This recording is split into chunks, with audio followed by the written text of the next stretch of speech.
I just want to say that week after week we hear Rabbi Dubov take us on a journey, not just teaching the Torah on a simple level, but giving us the mystical dimension, understanding the soul of the Torah. And I wanted to say to you, Rabbi Dubov, as we come close to the Hasidic New Year, Rosh Hashanah, starting tonight, tomorrow night, Yud Kislev, Tes Kislev tomorrow night, the next night, Yud Kislev. I just want to thank you for what you do for us week after week, and this amazing journey of what you take us on. Thank you, and over to you.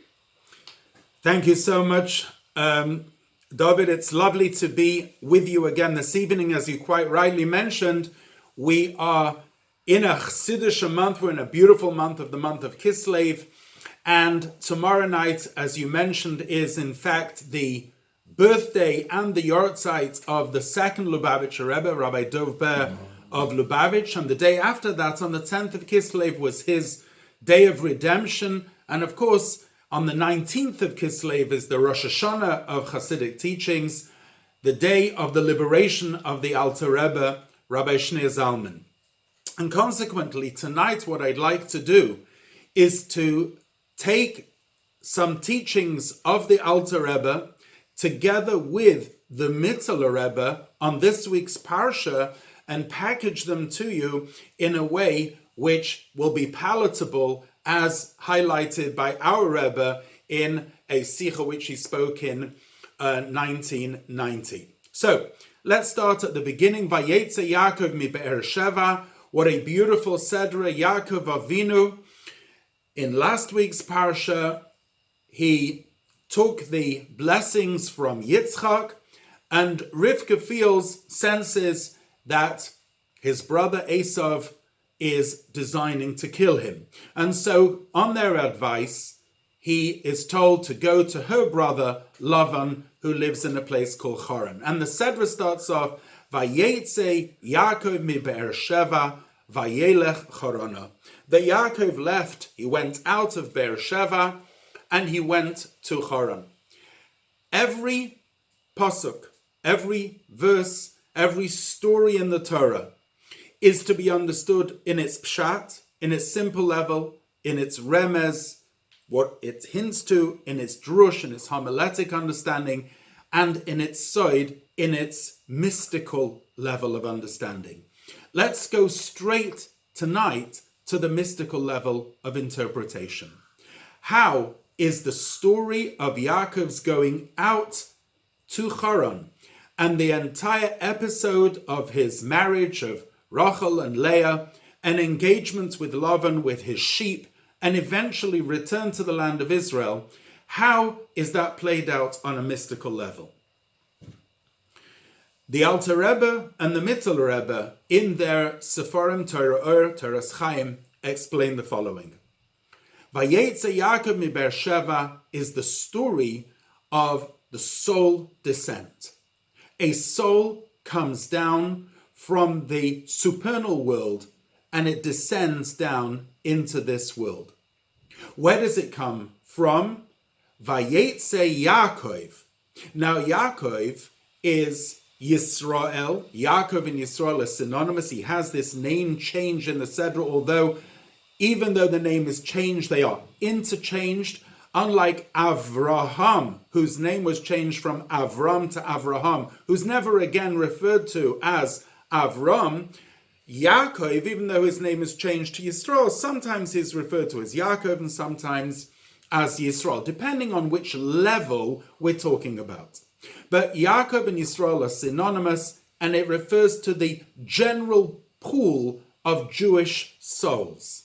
In fact, we're told that Adam Harishon, Adam the first man, contained all souls, and Yaakov contained all Jewish souls within his soul. And consequently, Masa Ove, similar bonim, whatever happened to the patriarchs, is a sign for the children, but in a more direct way, because whatever happened to the collective soul of Yaakov is going actually to happen to his children. So Yaakov, the name Yaakov, is actually made up of two parts. Yud, Akev. Yud is the first letter, followed by the word Akev. Yud is the quintessential letter. It's the smallest letter of the Aleph base, and the letter from which all other letters are made. In the Spheros, Yud represents the Sephira of Chachma.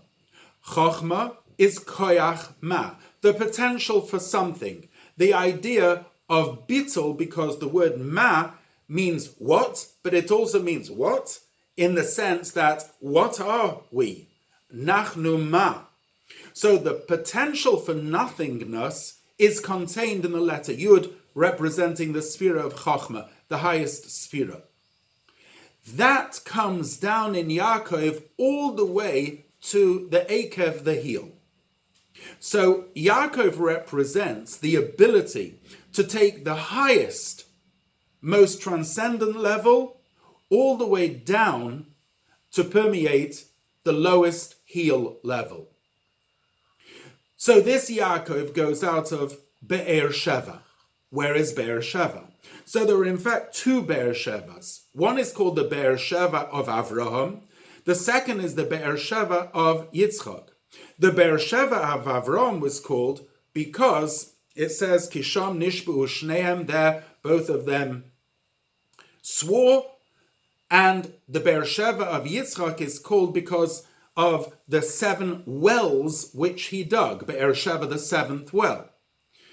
In Kabbalah, Be'er Sheva of Avram represents the going out of Avraham, who is the level of Avram, high Av, high Chochma, into his Mekabel, into Bina, from Chochma to Bina, or into the ultimate receptacle in the world of Atzilus, to go from Chachma of Atzilus to Malchus of Atzilus. That's the Be'er Sheva of Avraham. The Be'er Sheva of Yitzchak is to go from Bina, where Yitzchak is represented in Bina. In fact, the Aves, although we usually correlate them with Chesed, Gevura, and Tiferes, Avram, Chesed, Yitzchak, Gevura, and Yaakov, Tiferes, they're also represented in Chabad. So Avram is Chachma, Yitzchak is Bina, and Yaakov is Das. So when Bina, which is Yitzchak, goes out into Malchus and further into the worlds of Bria, Yetzirah, and Asiya, that's the idea of going out of Be'er Sheva. So Vayetze Yaakov means the soul comes out of the world of Atzilus, of the world of emanation, in the sense where only godliness exists, and it is transformed into a created entity, which descends down into the worlds and ultimately ends up in the world of Asiya, in the lowest of all worlds. Vayetze Yaakov mi Be'er Sheva, vayelech, where did it go? Charana. The sages tell us that Charana, the word Charon, comes from the word from Charoin Af Shel Mokim. This is a place that angers God, in the sense that it's a place that can rebel or deny even the existence of godliness. So the soul travels from, if you want, being enveloped within and then basking within the divine light, to a place where it's completely challenged. And of course the question is, why? Lahavin inyan yuridas hanashama lamata. Why did the soul come down into this world? We know that Yuridazu, this descent, l'tzoyrach aliyah, is for the purpose of ascent. A general principle that every descent is for the purpose of an ascent. In other words, what the soul gains down in this world, it cannot gain as it was in the higher world. Coming down to this world, the soul has the opportunity to fulfill the purpose of creation, which is, as explained in Tanya chapter 36, Nisava HaKadosh Baruch Hu, the Almighty desired to have a dira lo yizbarach b'tachtoinim, an abode in the lowest of all realms, of which there are 2 points to it. There's the dira lo yizbarach, there's the actual dwelling for Hashem, but it also must be b'tachtoinim, in the parameters of, designed by, and created by the tachtoinim. So it's necessary for a soul to actually come down exist in this world and in this arena of challenge by suppressing the sitra achra, the side of unholiness, and ishapcho chashochel nehora, the transformation of darkness to light. Specifically, there is the fulfillment of the purpose of creation. Now, that's quite a perilous journey, because it can happen that when the soul enters into the body, which has a nefesh bahamis, an animal soul, which opaques the pristine nature of the godly soul, it could be that the godly soul will not shine through, and that the animal soul will draw the person into the other side of this world. So, what is given to the soul to make sure that that won't happen? Firstly, it comes from Be'er Sheva. Sheva also comes from the word Shavua. Shavua means an oath. Tanya begins with the words Mashbiim oisoi tehi tzadik, the Brisa in Masechta Nida, which says that before a soul comes down to this world, it's made to take an oath that it will be righteous and not wicked. The Tzemach Tzedek explains that the word mashbiin can also be read with a sin, masbiin. In other words, the soul is satiated in the supernal gas station with enough petrol, gas that it will need to go on its journey and be successful in its mission when it comes down to this world. So in that Be'er Sheva, it's given everything it needs. In fact, in Tehillim, chapter 44, there is a verse that says, Save Yeshuos Yaakov, commanding the salvations of Yaakov. Chassidus explains the following. The word Yeshuos has as its root the letters Shin Ayin. There are, in a very high world, in the world of Keser, Shin Ayin Nehorin, 370 or 375 supernal lights. These are, if you want, glimmers of the Ur Ein Sof itself. Yaakov, in order to fulfill his mission down here in this world, is filled up with all the necessary spiritual neshek, hardware, military hardware that it will need in order to overcome its battle down here in this world. And that's Masbina. That is a great and gives great confidence to every person, because we all face challenge, we all have obstacles, we all have our ups, we all have our downs. But if we know in our mind and soul that in fact God has already given us everything that we need in order to fulfill our mission, all we need to do is, if you want to draw the money out of the bank, all we need to do is to reveal from within us those sometimes latent, hidden, but potential powers.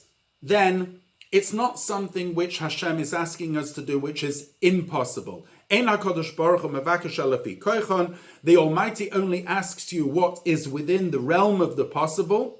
You're not asked to do the complete impossible. And if you're faced with something which seems impossible, it may be from your perspective, but if you dig deeper, and with Siyata Dishmaya, the impossible can become a reality.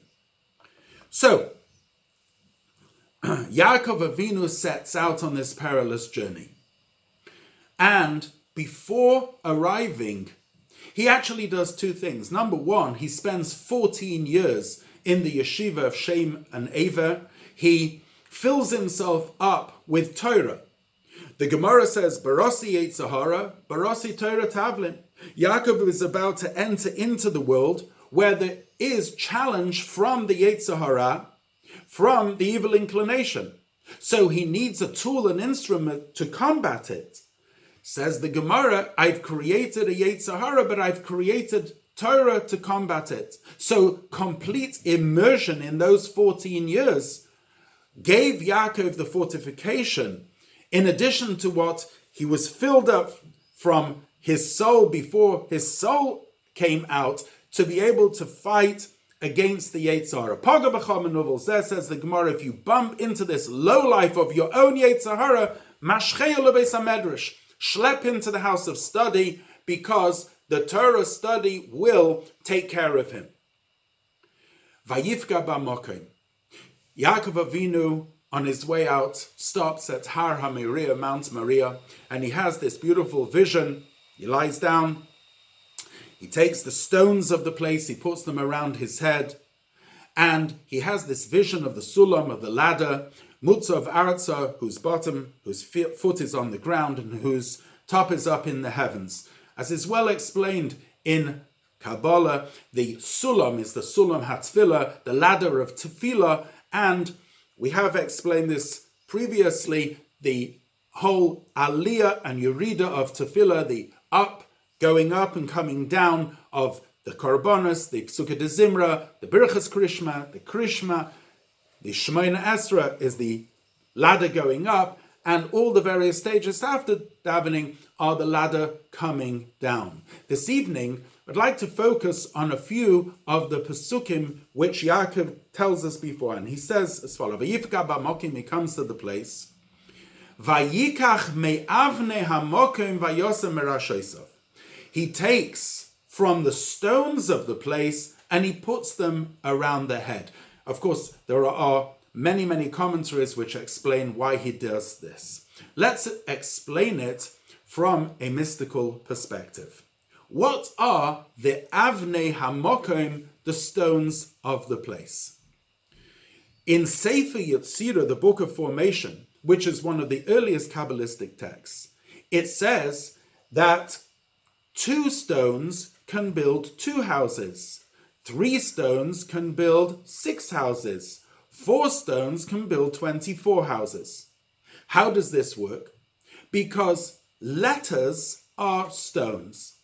So if you've got the letters Aleph and Base, 2 stones, you can build 2 houses. You can write it Aleph Base or Base Aleph. If you've got 3 letters, Aleph Base Gimel, then you can create 6 houses, because the combinations are 3 times 2 times 1. If you've got 4 letters, you can create 4 times 3 times 2 times 1. If you've got 22 letters, plus if you've got 5 final letters, in addition to this 22, you can create a huge number of houses. And it says in Sefer Yetzirah that through the combination of letters, each letter of which is a divine power, by the combination of various divine powers, this is how God creates. And these are the 10 utterances, the Asara Mamore Shabahem Nivra Olam, the idea being that through the combination of letters, so when God said, for example, Yehi Or, let there be light, the combination of the powers behind the Aleph, the Vav, and the Reish create physical light. Now, Yaakov has a look at this world, and he sees them as Avnei Hamokim. He sees them as stones of Hashem, because everything in this world is created by a combination of letters, a combination of those stones being put together. And he puts them, Mirashoisov, it's explained, higher than his head. Now, Yaakov's head is the Yud, as we explained beforehand. Higher than Yaakov's head is in a place which even transcends the letter Yud. In Chassidus and Kabbalah, it's called the level of Soviv Kalaman, the letter which is the level of godliness which is peripheral to the worlds. What does this mean? It means as follows. It says also in Sefer Yetzirah, No'otz tchiloson v'soifon v'soifon b'tchiloson. The beginning is wedged in the end, and the end is wedged in the beginning. The lower the element, the higher it comes from. So the inanimate stone is in fact rooted very high. And ultimately, what Yaakov wants to do is to create out of this stone a monument. Vayosem Esam Atzeva, he made a monument of it, and he said, Va'even azois asher samti matzeva, this stone which I have made as a monument, Yihi a beis Elokim, should be a house of God. How can a stone be made into a house of God? Well, today we actually build houses of God with stones. But the deeper element is that Yaakov wanted to transform every echelon of creation, even the lowest echelon, which is the inanimate, and he wanted to make it into a Beis Elokim, a house of God. So Yaakov's quest, his journey, and remember, Yaakov is the collective Jewish soul, is to be within this world, but to transform it, that every echelon of this world should become a house, a vehicle to godliness. Now, Yaakov, it says, takes the stones, puts them round his head, and then suddenly all the stones become one stone. And it says, although it says, Vayikach me'avnei hamokim, he takes from the stones of the place, then it says he took the stone and he placed this as a monument. The stones came together. The reason is because, as we mentioned beforehand, all the stones begin with one stone, and that's the letter Yud. The letter Yud is the one stone that from which follows all the other stones. That letter Yud is the idea of bittul, is the idea of complete nullification. Yaakov also represents Torah learning. He himself was as Ish Tam Yoshev Oholim. The idea of Torah learning is, as explained, Vayitzak Shemen al Resha, pouring oil on its head, on the head of the stone, is the idea that when we learn Torah, we're not learning a very fascinating intellect, we're not learning a superb wisdom. Rather, as explained in Tanya chapter 5, what we're actually doing is becoming one with divine wisdom. But in order to do that, one must have complete bittul and nullification, rather like as if one was standing at Sinai. Just as at Sinai, it was quite clear that the Decalogue that was being delivered was directly from the Almighty. Similarly, when we learn Torah on the level of Yaakov, we're completely cognizant of the Yud. That Yud, that bittul, that complete nullification should permeate all through to our Akov, in fact, to our heel. And so, armed with his spiritual 370 lights, his tefillah, his prayer, and armed with the notion that his mission is to set out into the world, and even though it's going to be a very challenging world, nevertheless, what he's out to do is to take everything within the world and to bring it to the level that it becomes a vehicle to the divine. Now, in essence, that's the concept of teshuvah. That's the concept of taking the hay, toshuv hay. Teshuvah is made up of the words toshuv hay, returning the hay. The hay is the representative of the Shekhinah, which has gone into Golus, or Nitzutzei Kedusha, sparks of holiness, which have become which have fallen, if you want, into the lowest of places and raising them. So the first arena which Yaakov comes into is that of Lavan, the arena of commerce, of being swindled, of deceit. And within that time, he works extremely hard and be'emunah, with complete faith, and against all odds raises a family who mitosoi shlema.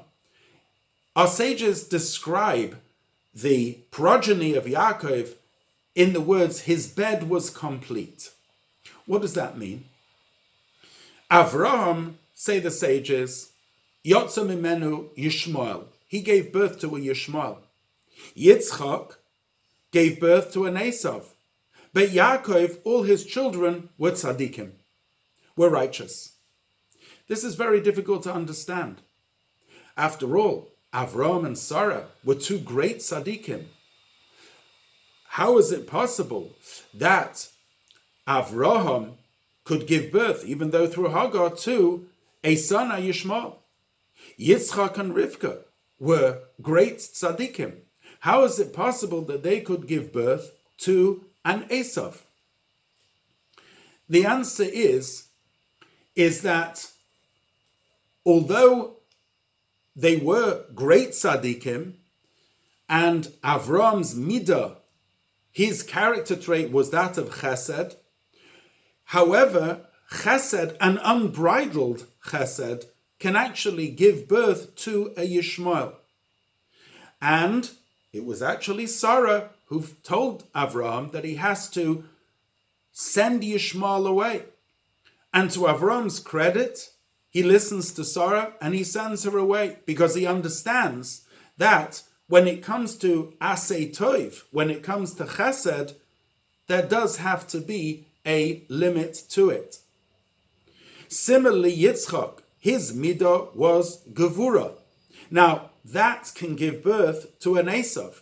As is explained in last week's Sedra, the reason why Yitzchak wanted to give Esav the blessings is because he perceived the spiritual source of Esav. That was coming from the Oros de Tohu, the lights of the world of Tohu, which are much more powerful and transcendent than of the world of Tikkun. And Yitzchak wanted, through his blessing, to aid Esav in order to help him reveal his spiritual roots. Rivka, being more pragmatic, understands that as Esav was represented down here in this world, he wasn't going to do that, and therefore she actually conferred both Yaakov and Esav's blessings to be directed towards her son Yaakov as well. Yaakov, on the other hand, it says, mitasa shlema. All his children were tzaddikim. Which is quite surprising, actually, because actually we find by Reuven, shebilbel yitzue aviv, there was an occasion where he mixed up his father's bed, and it says that he had to do teshuvah for that. He was punished for that. So how come all the children, it says, were tzaddikim? The Midrash says, because in fact Reuven was the first one to do teshuvah. In other words, he paved the way for teshuvah. What is fascinating is that Avram, Yitzchak, and then Yaakov. Avram had a child, Yishmael. Yitzchak had a child, Esav. But Yaakov's children, all of whom became the 12 tribes of Israel. Mitosei Shalema. What did Yaakov possess? What was his ingredient? His ingredient was that he had this element also of teshuvah, because he was filled up, as we said beforehand, before he even went out into the world. He was filled up with this ability of drawing the yud, the quintessence, into the akev. Let's have a look at Yaakov's life. Yaakov started off his life with his father in the land of Israel. His second challenge was going to the house of Lavan, where he lived for over 20 years, and he had to deal with all sorts of shenanigans, and then come back and deal with his brother. And finally, we're told, at the end of Yaakov's life, he lives for the last 17 years in Egypt, a place of depravity and idolatry. And yet we're told that Yaakov's children, all of whom were tzaddikim. How did he manage that?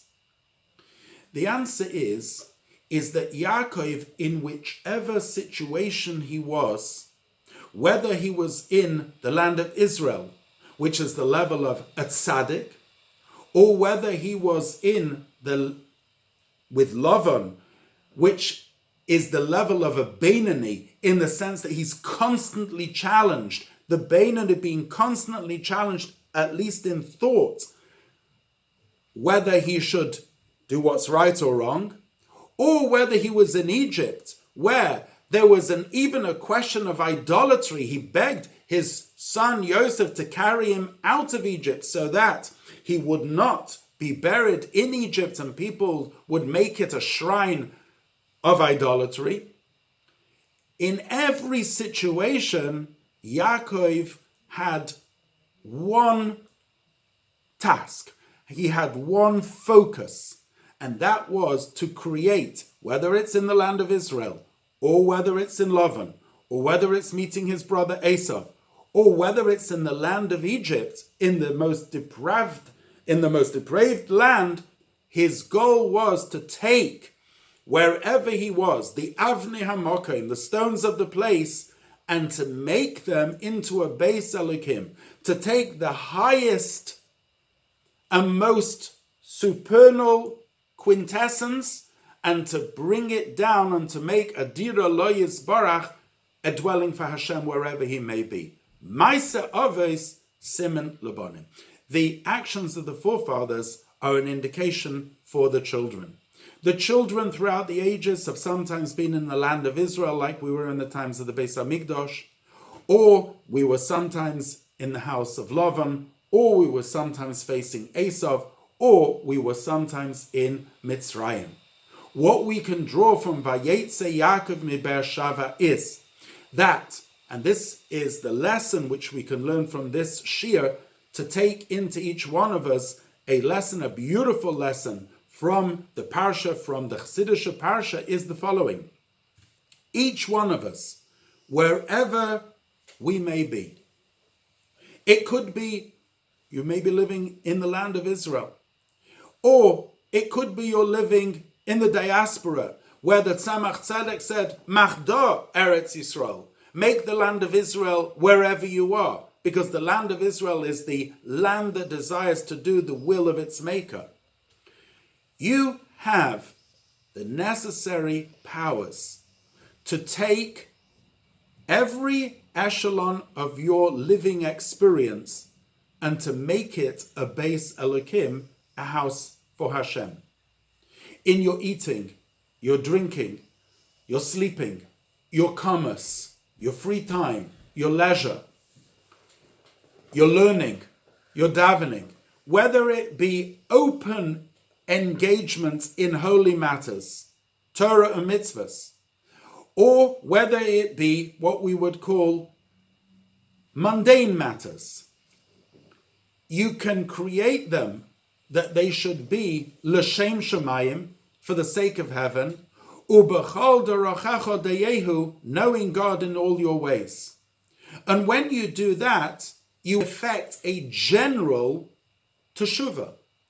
Teshuvah means that we take this world, every fiber of it, and we bring it back to its divine essence and source, revealing Kvodah Shel HaKadosh Baruch Hu, the glory of Hashem in every part of creation.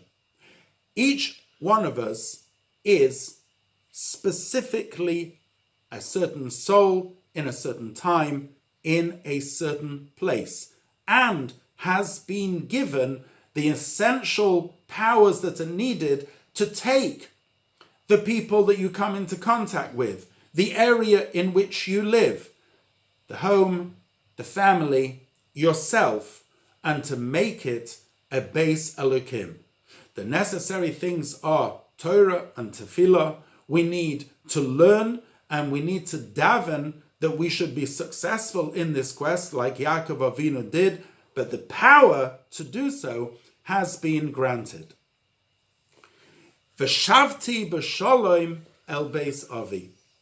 Yaakov prays that he would like to return in peace to his father's house. His father's house is called Yitzchak. Yitzchak is from the word schok, laughter, joy. The greatest joy above is when we fulfill our mission down here below. When we take a world that's spiritually dark and illuminate it with Neir Mitzvah v'Torah Or, the candle of mitzvah and the light of Torah. When we take the Avnei HaMokim, when we take the stones of the place, the creation, Hashem's creation, and we reveal the godliness within it, and we make it a conduit and a vehicle for that godliness, that brings tremendous tzachoik, tremendous laughter and enjoyment above. In fact, it says, of all the three patriarchs, when Mashiach will come, the principal will be Yitzchak, because the laughter and the joy which will be then revealed from all our avodah service during the days of Galus, it will be tremendous. And then we'll say to Yitzchak, we understand now the tremendous joy and pleasure that there is from this entire period of Galus, this arduous and very difficult moment in Galus. But as the Rebbe said, we are at the very end of that process, on the cusp of the coming of Mashiach.